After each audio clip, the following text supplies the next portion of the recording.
Operation सिंदूर ने पाकिस्तान को चारों खाने चित्त करने का काम किया है और वह आज भी उस दर्द से वो भूल नहीं पाया है। ऑपरेशन सिंदूर के दौरान तीनों सेनाओं के बीच असाधारण ज्वाइंटनेस और इंटीग्रेशन को देखने को हम सबको मिला है। उस ज्वाइंटनेस और इंटीग्रेशन का परिणाम क्या हुआ, यह तो पूरी दुनिया ने देखा है। ऑपरेशन सिंदूर ने पाकिस्तान को चारों खाने चित्त करने का काम किया है और वह आज भी उस दर्द से वो भूल नहीं पाया है। और साथियों, यह पुस्तक लेफ्टिनेंट जनरल राज शुक्ला जी की सिविल मिलिट्री फ्यूजन की अवधारणा को आज की ग्लोबल जियोपॉलिटिक्स के परिप्रेक्ष्य में भी रखती है।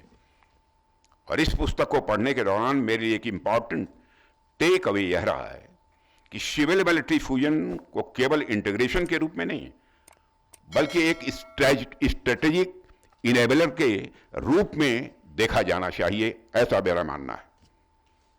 यह ऐसा इनेबलर है जो इनोवेशन को बढ़ावा देता है, टैलेंट को बनाए रखता है और हमें टेक्नोलॉजिकल सेल्फ रिलायंस की दिशा में भी यह अग्रसर करता है। और यह फ्यूजन तभी संभव है जब हम अपनी civil industry, private sector, academia और डिफेंस सेक्टर को एक कॉमन नेशनल पर्पज के लिए जोड़ सकें। इससे हमारी इकोनॉमिक प्रोडक्टिविटी और स्ट्रेटेजिक एज भी स्वाभाविक रूप से कई गुना बढ़ जाती है। इसी सोच और इसी सिनर्जी के साथ हमें आगे बढ़ने की जरूरत है। साथियों, आज जब हम टेक्नोलॉजिकल एरा में प्रवेश कर चुके हैं तो हमारे लिए समझना आवश्यक है कि भारत में सिविल मिलिट्री फ्यूजन का स्वरूप कैसा होना चाहिए। हमें सिलेक्टेड टास्क और कोर चैलेंजेस की पहचान करनी होगी और बहुत ही एक बैलेंस्ड, फोकस्ड अप्रोच भी अपनानी होगी ताकि हमारी सिविलियन टेक्नोलॉजिकल कैपेबिलिटीज का उपयोग इंटरनेशनल कन्वेंशंस को ध्यान में रखते हुए मिलिट्री डोमेन में भी प्रभावी रूप से किया जा सके।